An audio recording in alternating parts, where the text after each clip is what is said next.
Good evening, everyone.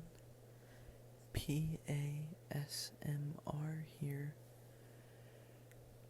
I just wanted to put a little PSA before this next video. My apologies for the month-long absence, as I was starting college, and it's a wonderful experience so far, and it's definitely a learning curve, but I digress. What you're watching right now is a little experiment that I made that I have with a couple other videos, just like this one that you're watching in front of you, for YouTube Shorts. So if you enjoy it, give me a like and let me know your thoughts down in the comments below. Thank you so very much for all your love and support, guys, and I hope you enjoy this next video. Good night.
Good evening, ladies and gentlemen.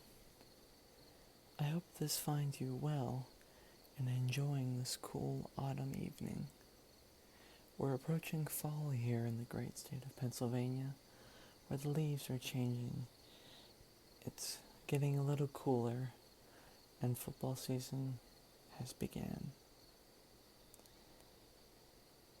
This season of autumn might be one of my favorites out of the four. Let me know one of yours down in the comments below. Before we get started this evening, I would love to offer you a Werther's original. It's a share size, and I believe that sharing is caring. No, not today. Well, maybe some other time then.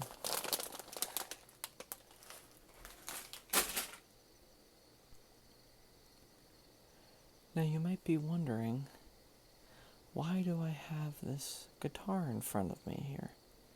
Well, I figured that would be a good theme for this evening's video, just to go over some of the musical instruments that I own and know how to play.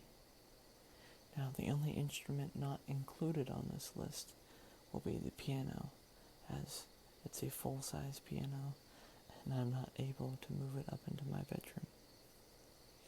But moving on, it's a Yamaha guitar, as you can see here, with its iconic symbol.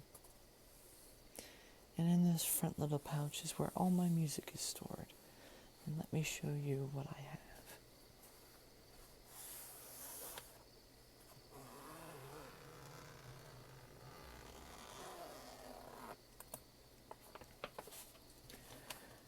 So, the song that I am currently working on right now is Horse with No Name by America. It's a very easy tune to learn for a beginner guitarist, as it's only 2 chords, E minor and D over F sharp. Now, the way that I like to learn songs on guitar is by listening to them over and over again and finding this chord sheet which lays out everything and aligns the chords with the lyrics in the song, making everything straightforward without having to look at any sheet music. And this song is quite long, so it is, of course, 3 pages. As you can see here, if you haven't listened to this song yet, I highly, highly, highly recommend. It's a wonderful, peaceful folk song that can hopefully relax you as well as any other who listens. Moving on, I haven't played guitar in a very long while, and I tried to learn Simple Man by Leonard Skinner, one of the greatest Southern rock bands of all time. Now, even though it's only 3 chords, it still can be deemed as difficult for a starting guitar player. I believe that I can eventually figure it out. It's just like many things in life, it takes time. Something that is a precious commodity in my life right now. As you can see, it's like Horse with No Name, where it is 3 pages long. But it's 3 pages of fun. You can look at it.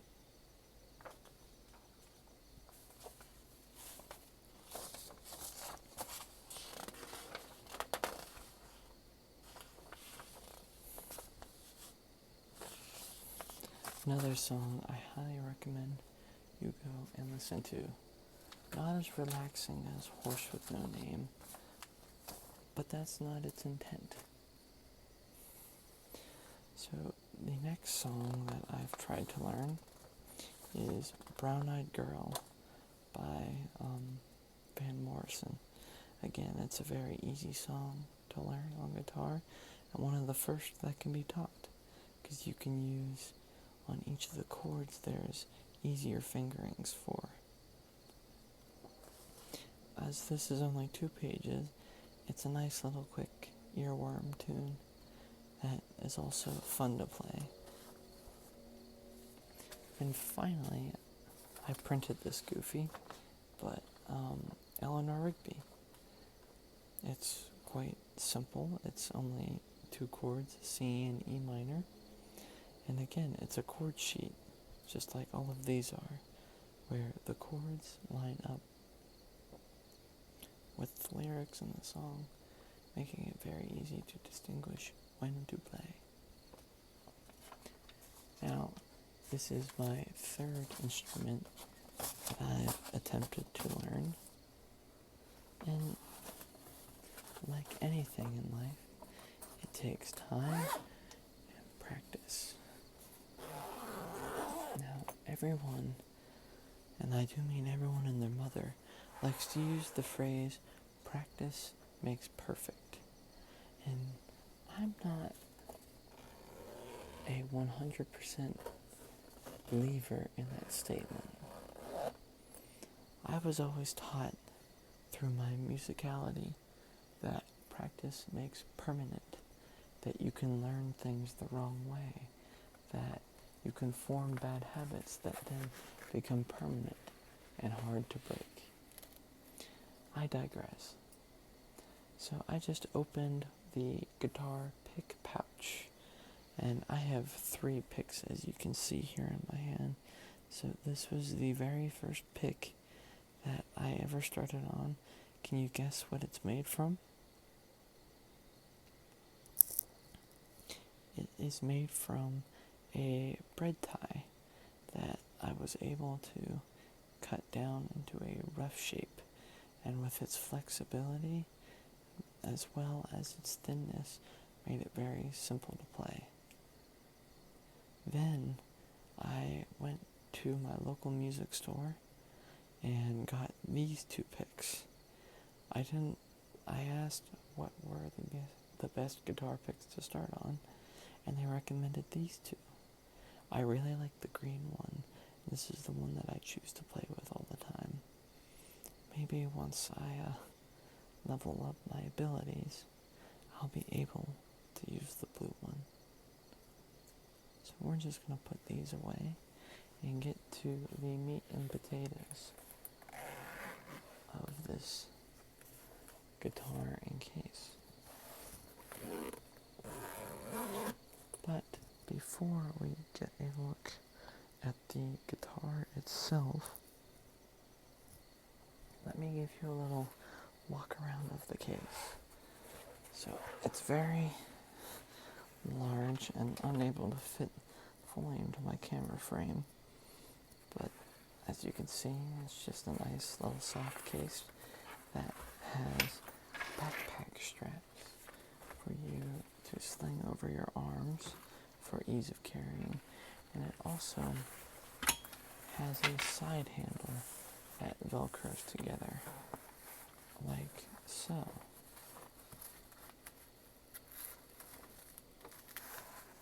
Making it very easy to carry. Now,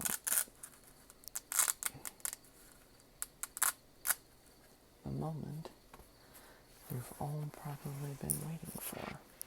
Now this is a beginner guitar that I got when I was in 2nd grade, and it's a junior size, so it's not a full-size acoustic. But, as the name states, for a beginner, it does just fine. I do have large hands that does make it difficult to play at times, but we improvise, we adapt, and we overcome. So here is the guitar itself. It's a very lovely color here, especially with this little engraving marble bit. It's not a full size, as you can tell, but it has its trade-off, as it is very lightweight, making it easy to carry, hold, and play almost anywhere. Now, I kind of have to play this wonky because my hands are so big, so instead of having my thumb on top over here on the fretboard, I have it under. It's just more comfortable for me that way. And like here is, let's see if I can do this upside down. This will be fun. Here is an E minor chord.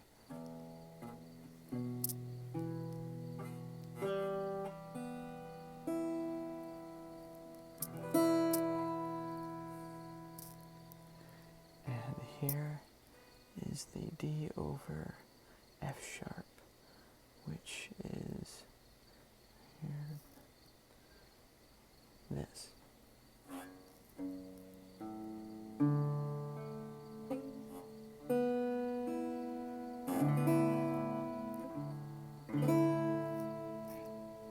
Like I said, it's a bit of an awkward angle for me, but you do that if you play those two chords sequentially, starting with the E minor, and play this rhythm.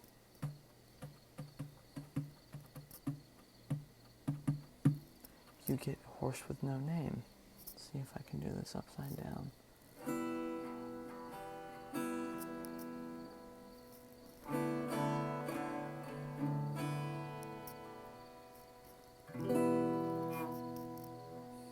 Just like that. This is just a way for me to experience catharsis and relieve stress and any pent-up emotions. Music is a wonderful tool to really explore yourself emotionally, and I highly recommend learning an instrument just for the fun of it.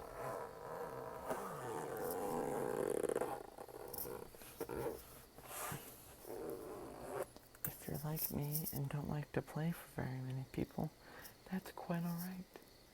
It is perfectly fine to do it for yourself. Anyways, moving on to our next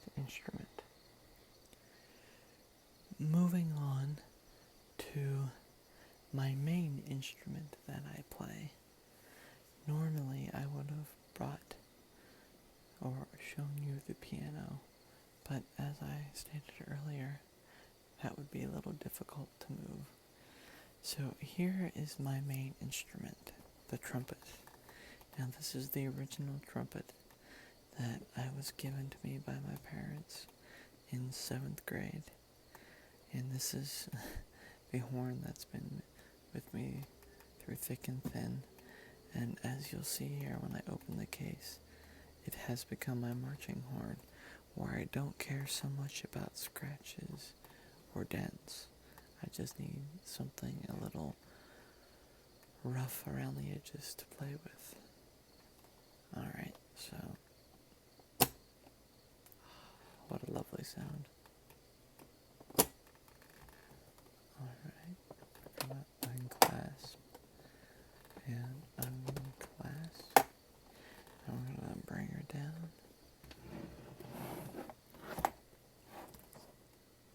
So this is a King Tempo 600, and as you can see, she's a little worse for wear, but it adds character, in my opinion. Here's the other side.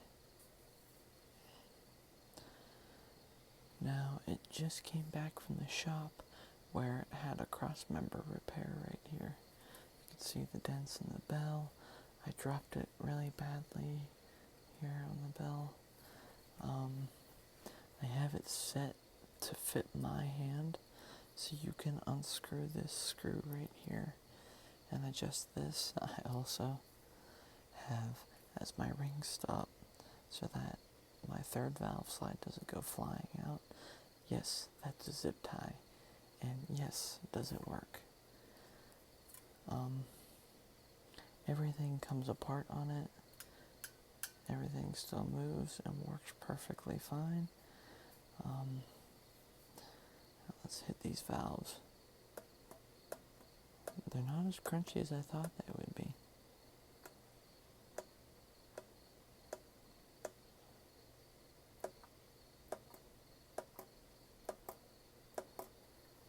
See, normally, if you don't oil your valves for a while, they become very stiff because it's all metal on the inside.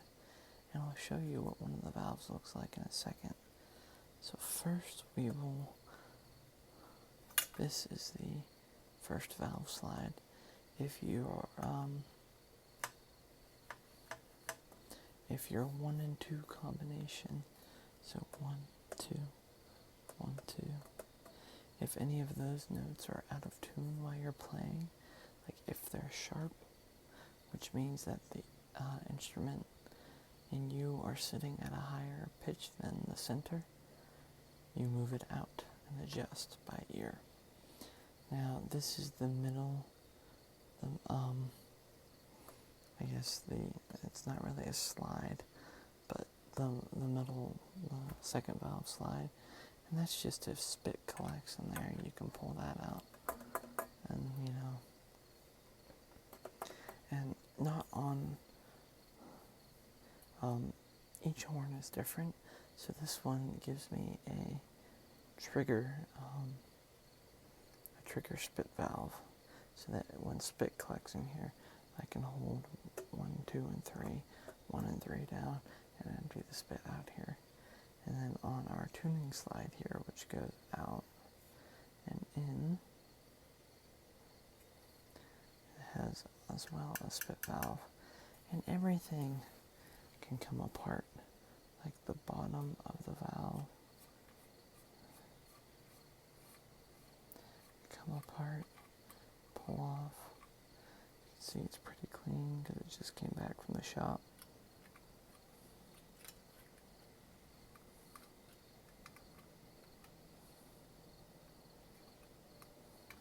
Oh, it's a little oily from the valve oil.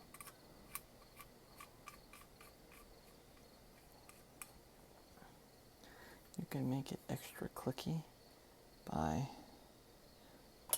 loosening the caps on the valves. I don't even have to press the valve down the whole way. You can even make different sounds with it, Like, hear how much more resonant that is than with the others. And so here is what a valve actually looks like. I'm going to unscrew this, and I'll show you with my next horn what you use. But there is a applicant called valve oil that you use to lube down here so that the valves can run smoothly. As you can see, these were recently cleaned, but this is what goes on the inside of the horn. Pretty neat, huh? It's got pearl caps. For a beater horn, it's not that bad. So then you slide her on in. Sometimes you gotta wiggle it a little bit. And then with this horn, you want to line up the numbers on the inside of the valve facing you. Now, you might be wondering, hey, isn't there a piece missing here? And you're right. It takes a mouthpiece. And that is coming up in our next case and next instrument. But this was technically my second ever horn that I ever played. Because when I was playing in elementary school, they provided us horns. And she's a lovely little workhorse that she is. Alright, we're going to put this away for now.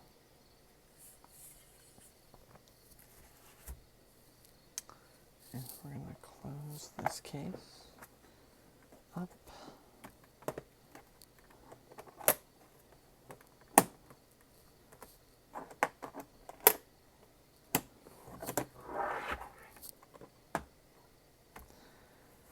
Alright, and we have one more instrument and case to take a look at this evening. Moving on to our final instrument and case for the evening. This is my, if trumpet playing had an EDC, this would be it. I'm using a ProTech gig bag here that's got a subway handle and backpack straps, just like the guitar case. And I've had this case, since I believe 11th grade. And it's so lightweight and it's so comfortable to carry. Now, the only bad thing is that gig bags are notoriously known for not protecting your instruments very well. I've heard horror story after horror story of things gone wrong with gig bags. But I believe that if you take good enough care of it, your horn will be safe. So this is the first pouch where your mouthpieces could go, a bunch of other miscellaneous stuff. It also has a music folder pouch, which I haven't found, like any of the folders that I use don't really fit back there. And I have a tendency to put stuff in here and forget about it because I never use the pouch. But I'm sure that other people definitely use or will use that pouch. So this is where I store pretty much everything miscellaneous. So I've got 3 pencils here, although 2 are wood and both of their tips are broken. So I probably should sharpen those. But I most preferably put these back. There we go. Yeah, I preferably use lead pencils. And what's great about this case is that, like, if you have lead pencils that have the broken clip, I guess is the word for it, they just fit right in and stop there anyways. Now you might be wondering, why do I have a microfiber cloth? Well, that's to clean the horn whenever necessary. I try to after every practice. Does that happen? Not always, but I try. And this is, I guess, another odd little thing that I carry around, but it's trombone slide cream that I use for my third valve trigger, because as a horn player, you have to use your third valve trigger a lot to keep the horn in tune on certain combinations, and I'll talk about that here once I get the horn out. I've also got some marching gear, like you take this lyre along with a bracket, and it screws in and it holds the music without losing the third valve ring. And I use this on my marching horn setup, but I'll just normally transfer unless I'm like going on an away game on a bus where the horn could be compromised. I just put the marching horn in here and put this horn in a safe place. I've got other things like earplugs. The funniest thing that I tried using, which kind of helps and kind of doesn't, is a pair of cheater glasses. Now, I have really, really good vision. Not to brag or anything. And I don't need glasses, and I haven't ever needed them throughout my entire life.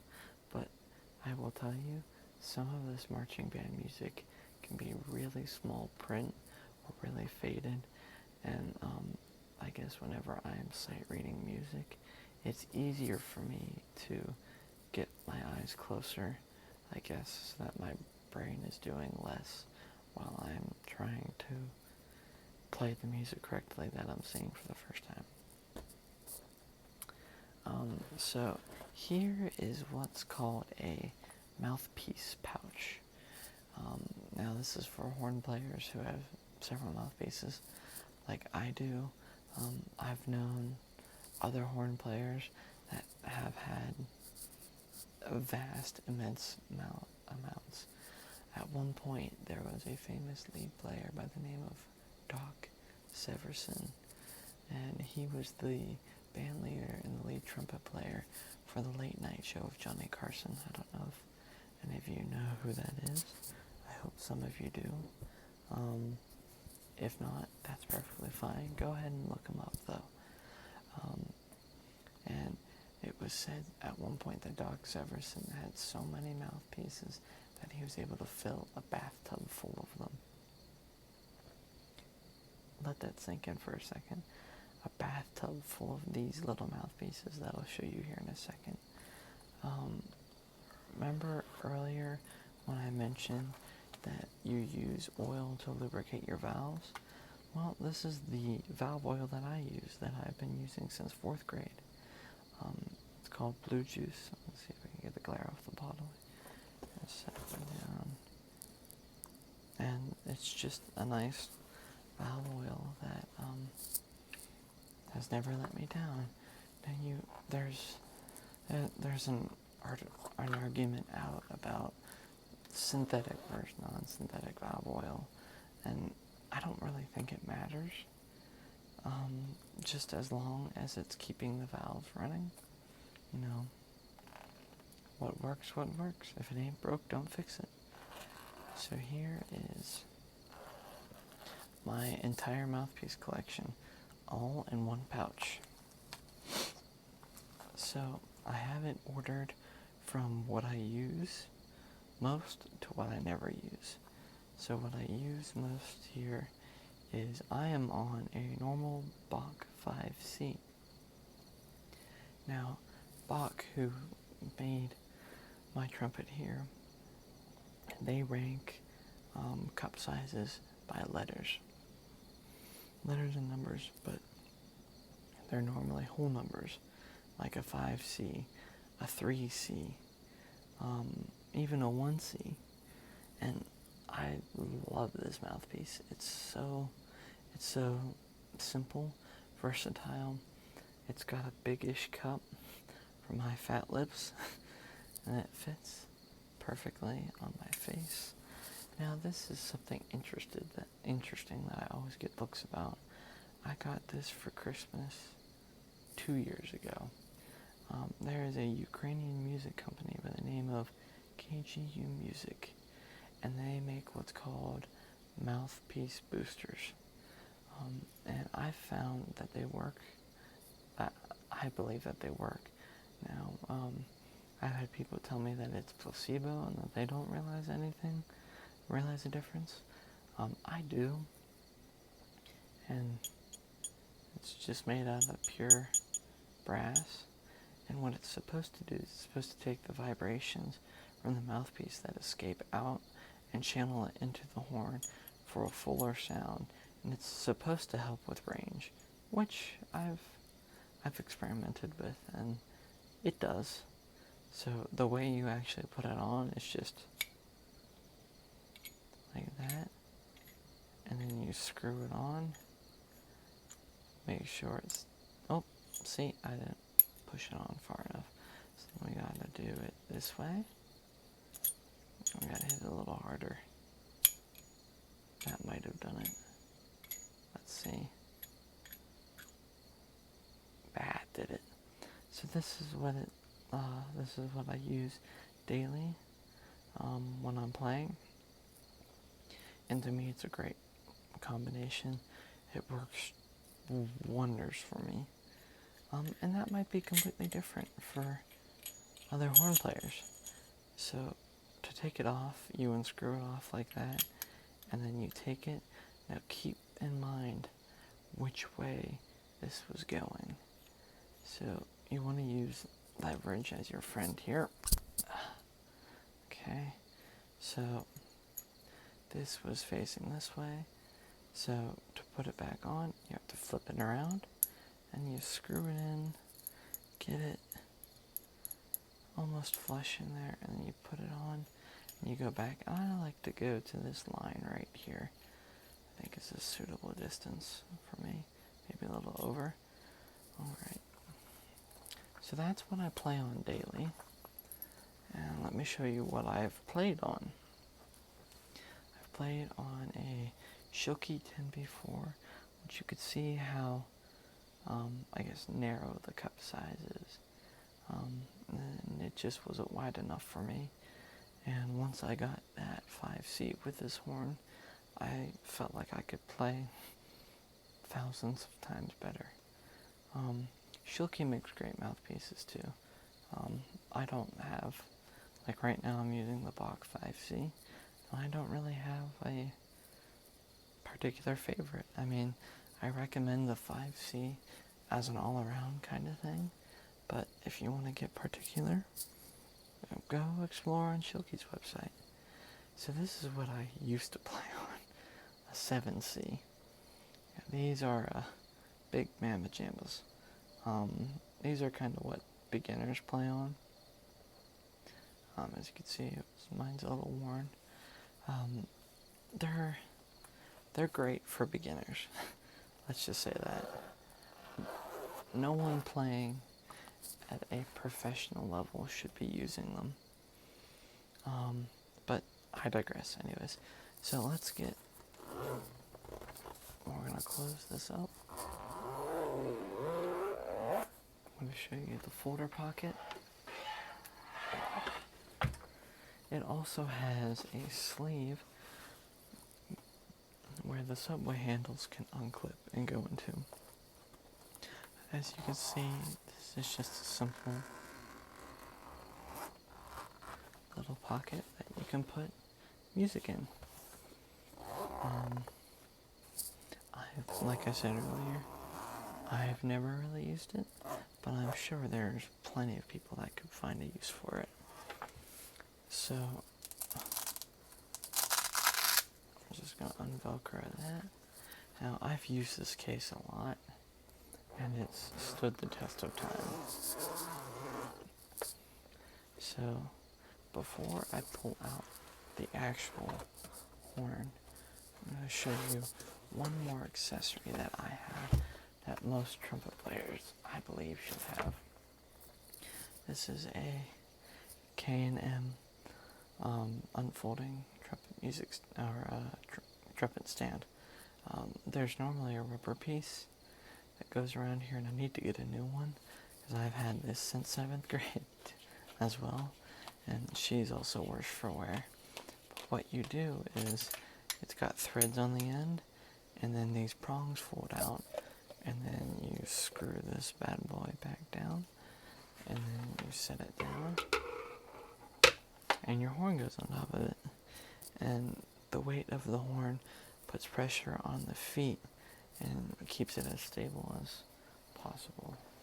So we're going to set this aside. Oh, didn't mean to bump you there. So we'll pull this out, and the moment you've all been waiting for. Oh.